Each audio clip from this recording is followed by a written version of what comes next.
Hi friends, it's Nancy from Living Phase 2, and today I want to share with you my story that may potentially save your life.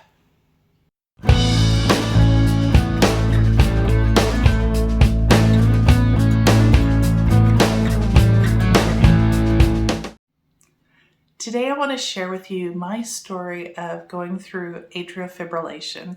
So friends, anytime we discuss things that are health related, I have to give you the disclaimer that I'm not a medical doctor, so I'm not giving medical advice. What I'm doing is just sharing my story with you to give you some food for thought and perhaps spark a conversation with you and your healthcare provider.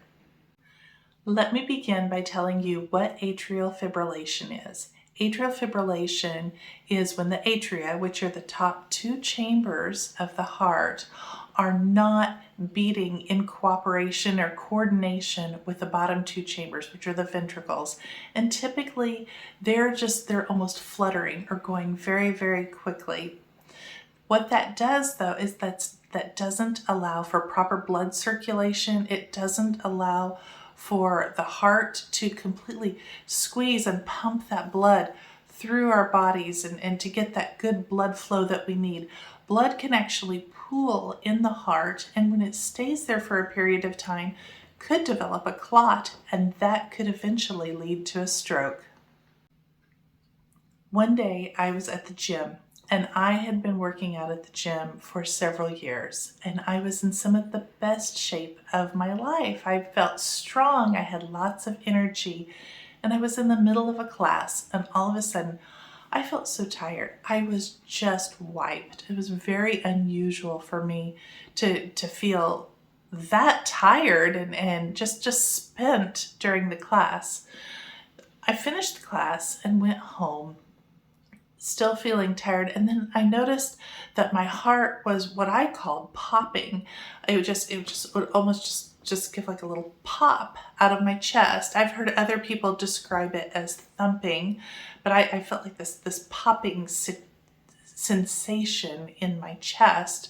I also noticed when I would take my pulse on my wrist that my heart would beat regularly for a few beats and then it would skip a beat. It was very, very unusual.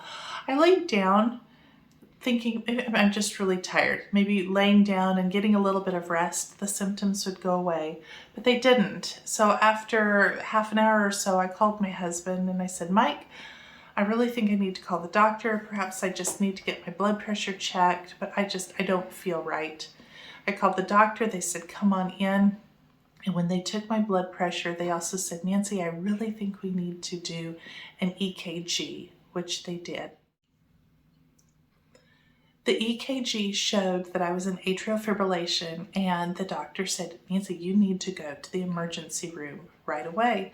I did, and when I arrived at the emergency room, one of the things that they seemed to be extremely concerned about was how long I had been having my symptoms, which at that point had been a few hours. They said that because it had only been a few hours, they were able to do a cardioversion on me. And a cardioversion is where they take the paddles, they put them on your chest, and they shocked my heart back into a normal sinus rhythm. Had it have been over the 24 hours, they said that's when I had, like I had told you before, where the blood pools in the heart and can cause the clots. They don't want to shock your heart at that point, because if you've got a clot in your heart, that could then cause a stroke. So because I was well under the 24-hour mark, they were fine in shocking my heart. It did get it immediately, it put it back into a normal rhythm. I was monitored for a while in the emergency room, and my heart remained in a normal rhythm like it should. And so at that point, I was referred to a cardiologist. The cardiologist initially did an echocardiogram and a stress test, both of which came back normal.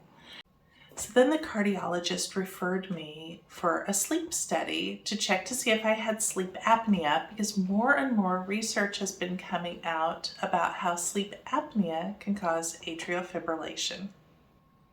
So sleep apnea is when you stop breathing in the middle of the night. When you stop breathing, that means that your blood is not getting the oxygen that it needs. That also means that as your heart continues to circulate this blood that doesn't have the oxygen that it needs, then your heart is not getting the oxygen it needs. Your heart becomes oxygen deprived and stressed and has to work very, very hard.